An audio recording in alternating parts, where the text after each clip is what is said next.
Millions of players fell for these opening traps, and today I'll show you 7 of the most dangerous ones. And the first one is an easy way to punish a lot of beginners. Here, if they try the Scandinavian defense and you develop your knight hitting this queen in the middle of the board, beginners really love this move queen e6 check. It's been played in 21 million games just because giving a check to your opponent's king seems appealing. Now, certainly not the best move, but nevertheless, here's the thing. Most of the time here in this position, white simply develops their pieces. They play knight f3, they castle, which is okay, but it does not punish black's mistake by moving this queen too early too many times. And here's what you do instead. You play pawn to d4, and this is not just a development move. This creates a threat of pawn to d5 with a double attack of your opponent's knight and queen. Therefore, if black does nothing special, you're going to push this pawn and then win his piece. In light of that, black usually goes queen g6, another attacking move, hitting your opponent g2 and indirectly threatening this rook in the corner. And the best thing you can do here is not to defend this pawn anyhow, but to counter-strike with this knight to b5 move. Now, this hits the pawn on c7, and there is this awkward thing that black really has no convenient way of guarding this pawn. Like, there is just no convenient way at all. And it's not just a pawn, because from there, it's going to be a fork to black's king and rook. Therefore, you're going to win the pawn, attack the king, and win the rook on the next turn. This is a pretty powerful threat. Now, how about black trying to execute their counter threat, queen takes g2, hitting this rook in the corner? Well, this looks scary at first, but there is a really great move, bishop f3, that nullifies this entire idea. Now, the bishop attacks the queen, pushes it back, also guards the rook indirectly through this X-ray, and this means that the queen will have to go back, just wasting time, and after that you will easily execute your main threat, knight takes c7, winning here a whole lot in black's position. Therefore, let's take this back. Meaning, we're not really worried about this move, it doesn't give black anything, and black really needs to worry about this knight takes c7. What can they do? Then it's something like king to d8, because again, there are no other good options. Then you add your bishop into the attack. Now the threat is even more serious. You're threatening either to capture it with a knight and attack the rook, or maybe capture it with the bishop and start attacking the king. And most of the time they'll try this move pawn to e5, trying to break the diagonal for your bishop. But now as you recapture, there's another unpleasant surprise for your opponent. If your opponent tries kicking off this knight or capturing this pawn, they're going to experience this annoying sound, and their king will start to blush because they will realize that black is trying to make an illegal move. There is actually this open file right now, and you're checking your opponent's king. Now, it's very dangerous for the king to stand there. If you want to add even more pressure, you can play like queen d2 and castle queenside, put in battery, and literally checkmating black there. Therefore, the king will probably try to get off this open file. And the king does not really want to go here, because then knight takes c7 will once again count with this check. Therefore, what if the king comes here? Well, you still take this pawn on c7. This time you're hitting the rook, but at least there is no fork, and the rook can just run away on b8. But then there is this beautiful finish that you've got right here. It seems that the situation is complicated. We've got this brilliant sacrifice, bishop g5. And whether black takes the bishop or covers, in both cases, they're going to lose the sight of this square d6. For example, if they capture the bishop, queen d6 is a checkmate. And the second trap works against pretty advanced players as well. It arises from the French defense. You attack in the center, and the most played move by white is the advanced variation, pawn to e5. Now, pawn to c5, you start attacking white's pawn chain. White tries to solidify, knight to c6, develops a knight, and you add a little more pressure to your opponent's center. And at this point, it's very natural for white to feel unease about this pawn on d4. Moreover, black can also play queen b6, another standard move, adding the third attack to this pawn. And taking here is also not a good option, because now all these pawns become weak and you begin attacking them. Therefore, pretty often they'll play a bishop b5 instead, pinning this annoying knight. And if they don't play this move right away, sometimes they just play it on the next move and you can still execute the same tactics. But initially play bishop d7, just neutralizing the pin. Then your opponent naturally continues his development. And at this point, something really unexpected happens. Do you know why Tal's mom never told him to stop horsing around? Because he was really great at it. And there was this shocking move, knight takes e5. White certainly did not expect this to happen, as this was literally the most protected point of white's position, and you move your knight right there. What's the idea? Well, the trick is this also opens up this discovered attack. And now if white captures here, your tricky knight just retreats back while snatching this pawn on e5 along the way, and now you're up a pawn. Cool. Now, what else? Instead, if white tries to take this knight one way or the other, in both cases, they're going to lose this bishop on b5. And you're still up a pawn, you still won the central pawn of white, plus now this bishop controls this open diagonal, and your opponent just cannot castle anymore because you control this square. So that's even more annoying for white, and either way, you're having a pretty strong positional advantage. The next trap occurs in the most played opening of all time, the Italian game, and in one of the main lines of this opening. Initially, you strike in the center with pawn to d4, with a double attack to his bishop and pawn. After an exchange, the bishop needs to go somewhere. It should give this check, because otherwise you'll have time to keep pushing these pawns and keep attacking his knights away. Now, knight to c3, black still needs to do something, because these pawns are ready to go and ready to chase these knights back. Black does not want this. Knight takes e4 is a smart way that black can use here. Still the main line. Black is making use of the pin. This knight cannot capture because it's pinned. And otherwise, black has this double attack, which feels annoying, but white plays a brave move, castles kingside. White doesn't care about this little pawn. They want to bet on their quick development and attack. And here, the correct move by black is bishop takes c3. But it's not that easy to figure it out. And the upside is that even if black knows the correct move, the position remains to be approximately equal. Therefore, you take no risk here in playing this Italian game. But if your opponent chooses the other natural option, knight takes c3, then this is already a step in the wrong direction. And after this recapture, now they have to waste time dealing with this bishop attack. And the most natural looking move here, bishop takes c3, hitting the rook, at this point is already a decisive mistake, and there is no way back for black. Here you play this smart move bishop to a3, which cuts off the black king, and it can no longer castle because you control this square f8. And otherwise, black is already defenseless just because you have way too many threats. This e-file is open, some queen b3 stuff is coming, attacking the bishop, attacking f7, rook c1 is coming, d5 is coming, and you see that black is really in trouble. If black decides to just bite the bullet and at least grab this rook so that he suffers at least for some material advantage, then rook e1 check is very unpleasant. Again, let's not forget about this bishop. The king has no moves, therefore they have to cover. Now rook takes e7. It comes with a check. And sure, black can try to sack the queen, but in this case you'll be up material. You'll also win this bishop on a1, and you'll be up material, and you'll keep attacking his exposed king.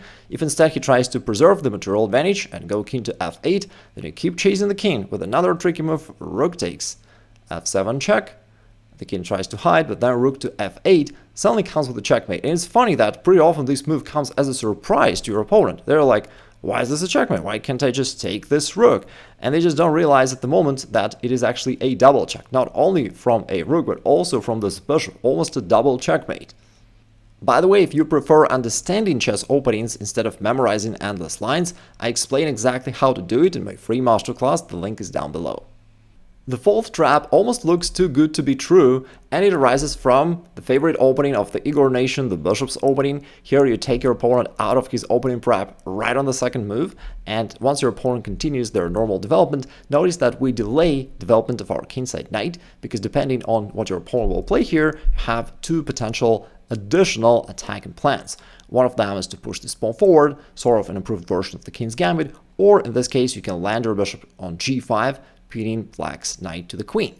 And this pin is annoying, and black tries to get rid of it, but now you play pawn to h4, this fishing pole trap. And again, it looks like, it can't be that simple, right? Yes, and of course, black doesn't have to lose this game, but either way, this pin is annoying. And if black doesn't capture this bishop on g5, you're going to keep attacking this knight, maybe with the knight from d5, maybe with the queen from f3, and you see that it's still not easy for black to play this. And if they ever capture this bishop on g5, this is usually just a losing mistake, because now you attack this knight, it has to go somewhere, right? It can't come forward because of your queen. And therefore it has to retreat somewhere back, somewhere here or here. And your opponent thinks, all right, pawn is saved, is pawn earned. Let me move it here. Now I'm up a piece. I'm also attacking this pawn on g5. It looks like, black's got a great position until you play queen h5.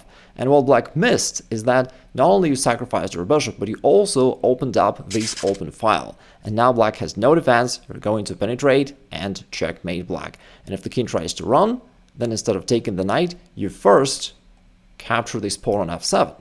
Cutting off this escape path for black's king, pushing it to the corner, and then you sacrifice the rook and checkmate black. The next trap is something special. I've been playing chess for over 3 decades, I'm a grandmaster, But this trap never ceases to amaze me. I'm talking about the Danish Gambit trap, where you sacrifice a few pawns to speed up your development and to get these two extremely active bishops. And now it's pretty hard for black to even complete their development normally. And of course, the following sequence is not completely forced. Your opponent can deviate. But nevertheless, these are the most played and most logical moves that black can play here in this position. Bishop b4, checking the king and completing black's development with a tempo makes perfect sense. You cover your king, and now this pawn on g7 is actually hanging. Black has to do something about that. Therefore, they go knight to f6, developing a knight and also blocking your bishop. You play pawn to e5, hitting this knight. Now again, the knight doesn't have many squares to go to. You can't come here because of your bishop, can't come here because of your queen. The knight does not want to retreat back to g8. Therefore, a lot of players, beginner to intermediate, will go knight to e4. Looks quite lucrative for black because this knight on d2 is pinned down to the king and now is attacked twice. Your opponent expects you to try defending this knight, but instead you sacrifice your bishop on f7. And here, something totally crazy, totally out of this world begins to happen. Black captures the bishop, now queen to b3, comes with a double attack. What can black do now? Of course, the king can simply retreat back, but in that case, you're going to take this bishop on b4, and you'll keep attacking his exposed king. That's actually really great for you. Most of the time they play d5, thinking that they solidify their center, close the position, and now you're going to take this bishop. But you surprise them once again. You're never going to stop surprising them, by the way. You take here on d6, and this en passant capture is already something that pretty often surprises beginner players and sometimes even intermediate players, to be frank. But in this case, it also comes with a discovered check.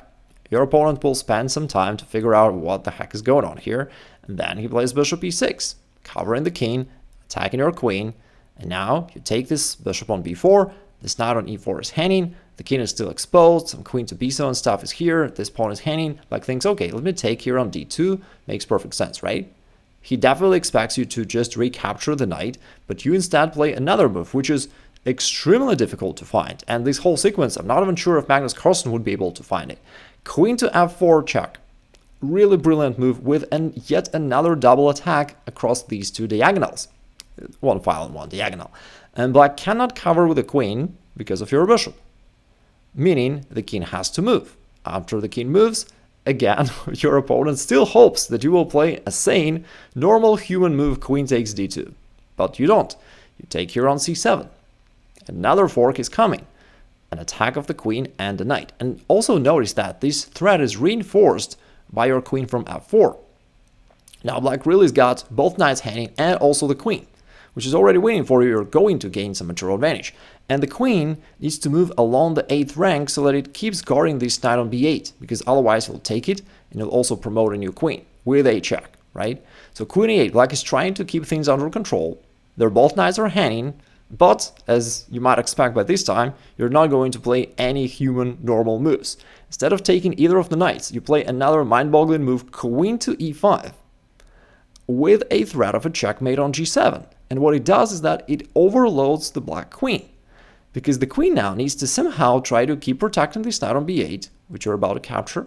It's going to need to protect this bishop on e6. If not, you'll capture it with a queen, with a check, and somehow protect this pawn on g7. And the queen just lacks these functionalities, right, to control it all at once, meaning it'll have to drop the ball and something will crumble.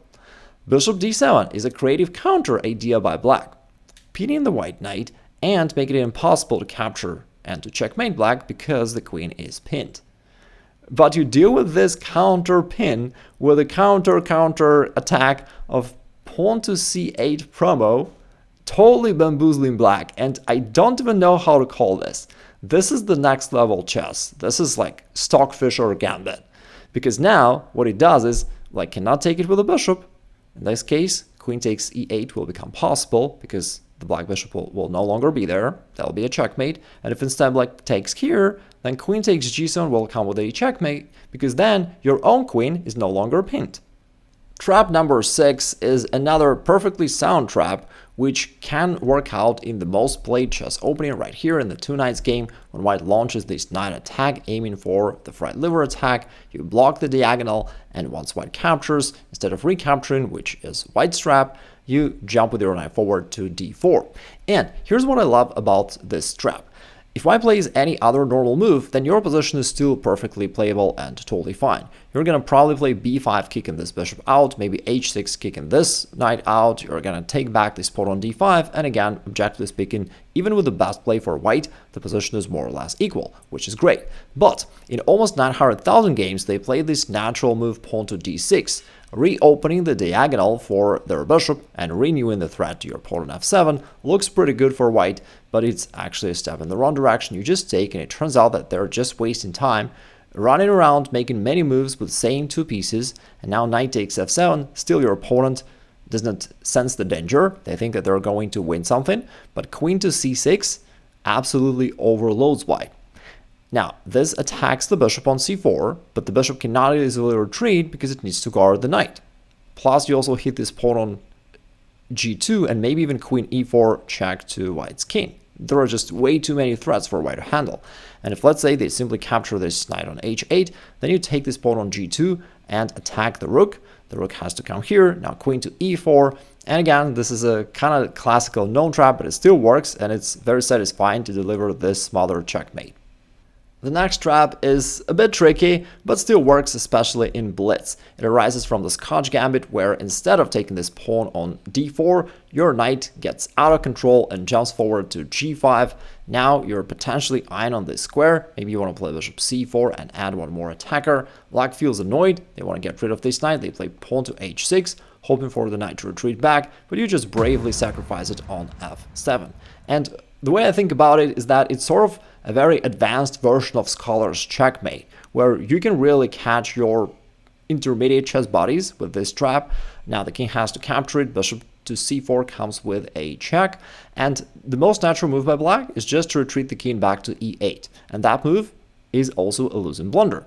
Now, the good thing about this gambit is that even if black plays some other move, Stockfish tells you that black is winning because they're up a piece. But in reality, they lost the right to castle and to enjoy this game. And if you look at the actual results, actual statistics, you'll see that the win rate of black here is only about 50%, even if they choose the right move, which is just about normal, nothing too special. All right, but most of the time, they retreat the king back to e8 because otherwise there are no convenient squares to move this king. Right? If it comes forward, that's just too dangerous. Putting it here is going to be in the way of all the other pieces and still in this very vulnerable position. Also doesn't seem like a good option. And therefore, retreating to e8 actually seemed to make perfect sense. But the only issue is that it just loses the game. Queen h5 comes with a check, king comes forward, queen to f7. That's why I said that it's almost Scholar's Checkmate, but a very advanced version, because now we have a similar pattern, and it's not a checkmate yet. The king can run, but not for too long, because with a few more checks, that leads to a checkmate. If you want to know my system for playing any opening well without relying on memorization, then you may watch my free masterclass, the link is down below. And if you want to stop blundering into traps like this into your own games, then you may watch this video next.